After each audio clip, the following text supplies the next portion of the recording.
I'm Scott Snyder. I'm a senior fellow for Korea Studies at the Council on Foreign Relations. I'm here today with Sheila Miyoshi Jager, an anthropologist by training and an associate professor at Oberlin College, director of the East Asian Studies program at Oberlin. She's just come out with a new book called Brothers at War. It's particularly well timed because we're right on the cusp of the 60th anniversary of the armistice, which brought an end to the fighting phase of the war. One of the interesting aspects of the way that you have framed this book is that it's not just about the events of the fighting phase of the war itself, but also talks a lot about the impact of the Korean War on Asian history and on world history, and even on the contemporary positions of the main countries and actors. How did you decide that you wanted to write a book on the Korean War? Yeah, well, in 2007 I was asked whether or not I might consider writing a project on the war, and at the time I was working on policy issues at the U.S. Army War College, and I thought that it was a worthy project because at the time, because I was interested in sort of contemporary Korean issues, I thought a book about, and of course, the problems with North Korea. I thought a book about a history of the two Koreas, beginning really with their division in 1945, was particularly apt, and it could serve as a way in which we could understand sort of contemporary events. So that's sort of the basic reason.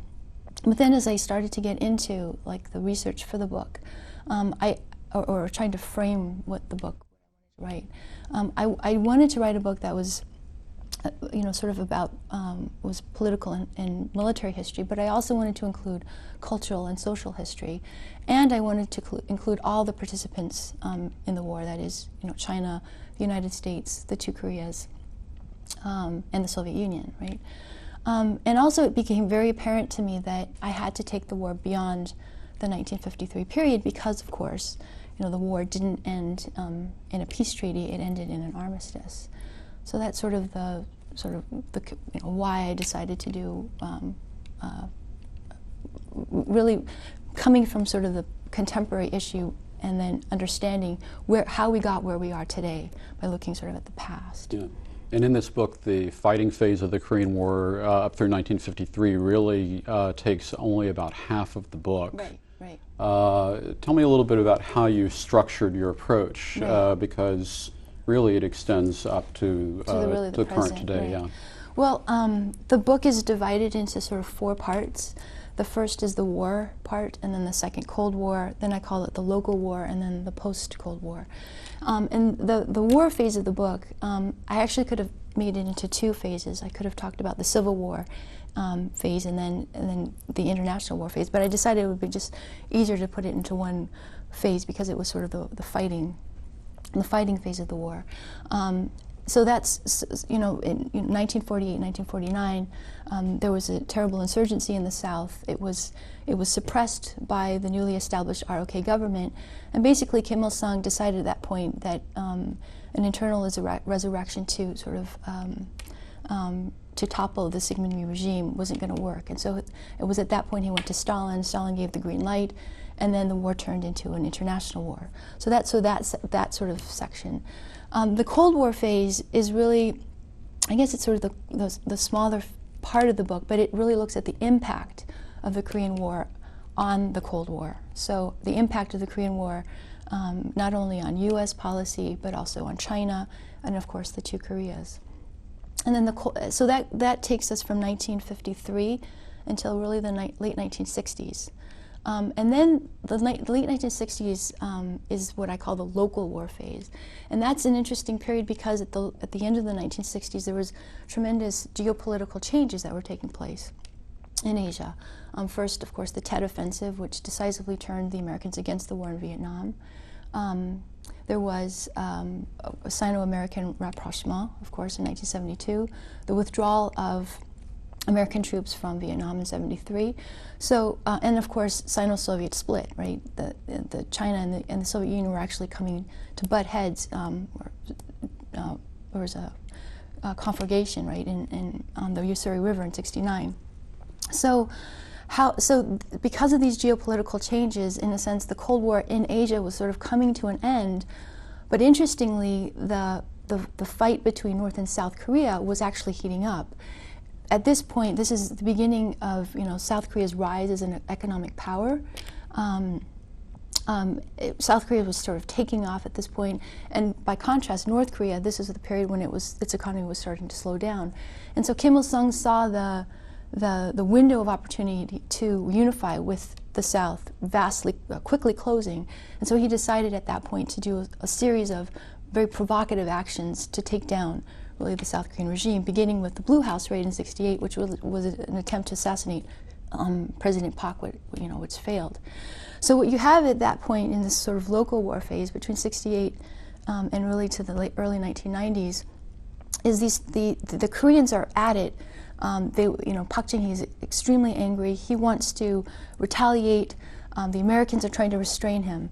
On the other hand, you have Kim Il-sung doing these very provocative actions, the Blue House raid, the Pueblo, and another assassination attempt, in '74, which kills Park's wife, up to, '83, the attempted assassination of Chun Doo-hwan, in a series of, events, as well as sort of terrorist, the Flight 858, for example, way up into the '80s. So that period is really about the struggle between North and South Korea and the attempt by the superpowers to, in a sense, restrain them from starting another Korean War.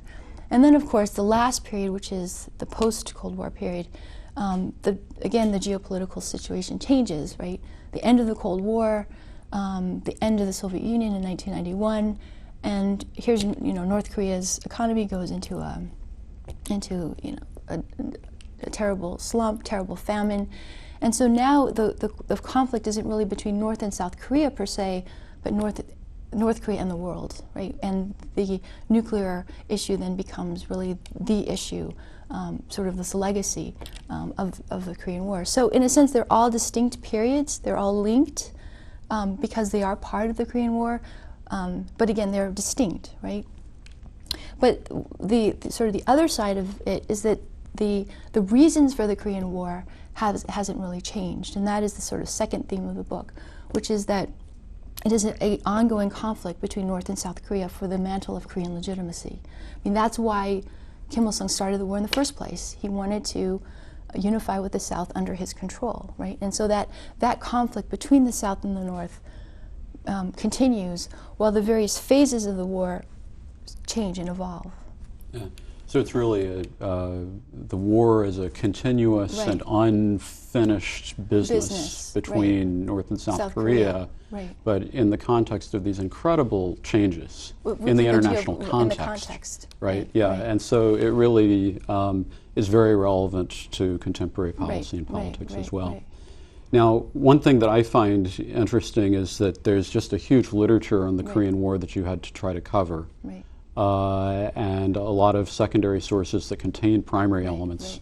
And one thing I think is very interesting about the book is that you really have done a good job of capturing human elements and human voices at the same time that you're trying to tell this really story of international relations and evolving geopolitics. And so how did you focus in and find those particular primary voices as you did your research?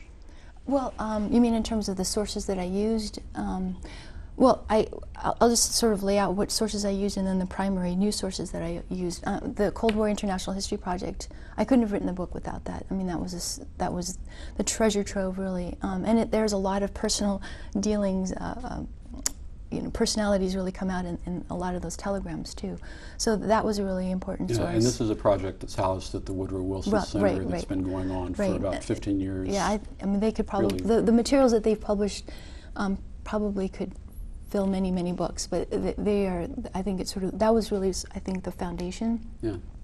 But in terms of the other sources that I used, of course, the Military History Institute was a very important source for me because, and really more for the first part, because it's the largest collection of oral histories of the Korean War in the United States. So I really got to understand sort of the operational history, as well as the military history, and as well as the voices of the Korean soldiers who fought in the